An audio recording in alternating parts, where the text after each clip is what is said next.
Gino kind of got mixed up in the transition, and Gino ended up going to San Antonio. Because he was in the Dallas office originally, right? He would occasionally go to Dallas. Yeah. Gino made a hell of a living just working Houston for a long time. And what was the main event payoff in the early 80s in the Houston Coliseum? A couple grand? Yeah, easily. For the night? Easily. So that's 37 years ago. Oh, yeah, easily. So that's what, Paul 65 used to, in today's money, as the kids say? Yeah. But Paul used to come back. I remember getting the sheets, and you would have the gross, the net, and then he would take his 33%, and he would look at it, and he would sit there and have a list of the talent and just start writing numbers. And he'd been doing it so long he could do it in his head. Yes.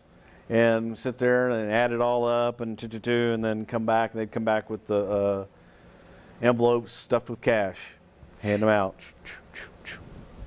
So technically, a guy who was main eventing in Houston at that time, in that one night, he was making more than some wrestlers make per week. Oh, easily. Or even per month. The minimum was 125, even for the referees.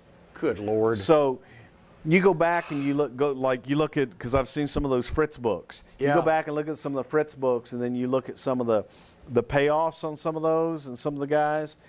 You see their booking sheets, and it has the payoffs next to them. $40. In 1985, when we started working for the Dallas office for Fritz, the minimum was $50. Yeah. Paul's minimum was 125. Newman. Yeah. And then Watts came in. Well, yeah. And once again, a similarity where Paul and Sam Muchnick, the reason why they attracted the best talent and the boys loved to work for them is because they were the two best payoff men. Yes. And were in control of two major towns. Yeah, he paid. So it was. I mean, it was a good week. But those guys, man, they made good money. But you're asking about Wahoo coming in. Well, he took care of Geno. He took care of Geno. As best you know, the rumor was always that should I come out and just say that? Yeah, the rumor was that Geno was Paul's son. Yeah. And but you want to hear something funny? I never heard that rumor until I went to New York in 1987. Really? Nobody talked about it in Texas. I was that close to Paul that I guess it was never brought up to me, is all I can think of. But I'm up in New York, in the office in Stamford, Connecticut. I meet Freddie Blassie. And Freddie Blassie, one of the greatest guys I ever met, ever had the pleasure of being around in my life. And used to go down and sit in Freddie's office and talk, and he's like, "Goddamn kid, that fucking Geno, that's Paul's kid." I'm like, huh?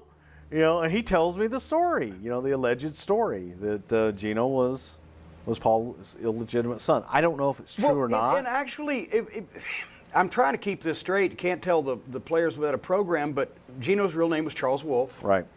And he was the stepson of Louis Hernandez. Of Louis Hernandez, who was a Mexican wrestler El Medico from the 40s, 50s. Right. He was his stepson because Hernandez had married Geno's mother. Mm-hmm. But there was always, was it one of those cases where, well, everybody explained away Tommy Rich's push by saying, well, there was something going on with Barnett just because Rich happened to be the right place, the right time, and a huge babyface talent that they should have pushed. Geno was a heck of a heel, and Paul took care of him. Or do you think, was there any more to it? Did anybody ever know for sure? No one knows for sure. That other than, I guess, Geno's mom and Paul are really going to be the only ones that probably ever really knew. Yeah. But as you look back on it and you look at the way Paul took care of Geno before he got into the business, how he broke him in, and the jobs Geno had before he started wrestling, being around the ring and all the different things that he did, when he broke in and how Paul sent him to Mexico and then sent him up to Detroit for the Sheik. He was main event for the Sheik in the Kobo when he was 19 years old. Yeah, sent him up to Vince for a couple shots, and he took pretty good care of Geno. Yeah. All right. So then Geno comes back, and he's babyface, and Geno's being Geno, but Geno's just natural personality came through. You had to turn him heel. Yeah. And that's what Geno really wanted to do too. So, and it just took off. Geno got the big head. They had their falling out. Geno left, came back. But then you fast forward to Geno's death, and I was in the office. I was running the office at that time, and took the call. And it was, we had a hotline. And you actually, I gave you, I think you had that number, Yes, actually. yes, I Very sure few did. people Yep, had that yep. number. Yep. All right. Paul's wife had the number. The other guy's wife had the number. And Watts had the number. And one day, so you kind of knew when that line rang, you get the line because it's somebody important. And I remember picking it up, and I didn't recognize the voice on the other end. And they were asking for Paul, and it was a female, and she's very upset. And I asked who was speaking, and she gave me her name. I forget her name. And I remember going back to Paul. I said, Paul, so-and-so's on the phone. It's like, okay. Shut his door. He took the call. He came out and was like, you could see it in his body when he walked out of the office. I was like, Geno's dead. And he was different. And he went home. Which he never sold a lot. He didn't really let things get to him. No. And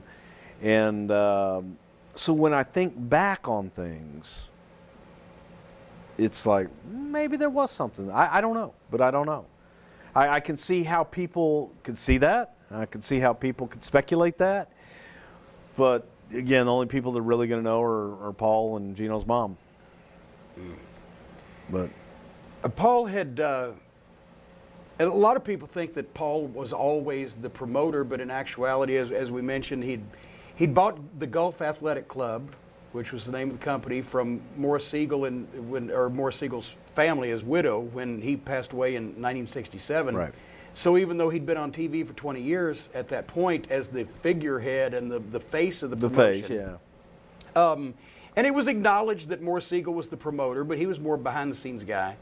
Paul was always out front. And then it was big news and the front page of the program when, and not only in the program, but also in the papers, when Morris Siegel passed away and Paul purchased the promotion. From that point, it was amazing because now every wrestling office has 74,000 people, you know, and it really, when you think, who was the office staff? It was Paul. At one point, it was either you or Tom.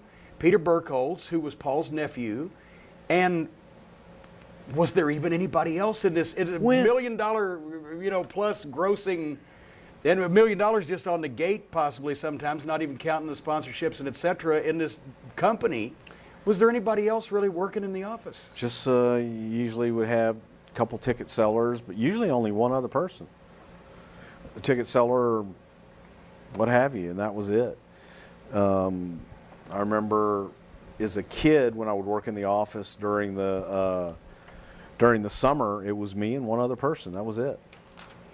How in the world did they manage to type up all the elaborate scripts and all the I know. Oh my God! How did these guys? The matches, because you had to lay out every match. Well, yeah. How in the world could you lay out all these matches step by step and one foot in front of the other with just a skeleton? And all the promos, and good God, what the hell did we do? Okay, I know how it worked when Houston was part of Mid-South, but before that, in the days where it was the Dallas office and then later on Southwest, who was the booker? Who came in? Who gave the finishes? Well, Paul oversaw everything, and he knew what was going on, but the booker or the office representative was the one that would usually give out finishes to the guys, right? Well, for example, when Gary Hart was booker in Dallas, Red Bastien during his time there, but they would come in. It was usually Gary. During my time, it was usually always Gary and Bronco. They would come in. Bronco Lubitsch, yep. Gary and Bronco would come in during the day earlier on Friday into the office, and they would meet with Paul, and that's when they would go over what they were going to do that night. In addition, they would go over future plans. You know, who do we have coming in? What are we doing with the champion here? What are we doing here? And they would go, and Paul would, as far as I know, I mean, for the most part of what I saw, was usually, you know, Gary and Paul that would get with guys and, you know, hey, here's what we're going to do. But then it was so much different. You know, you remember the days the Booker would walk around and go, you. Yeah. And that was your finish. Figure it out.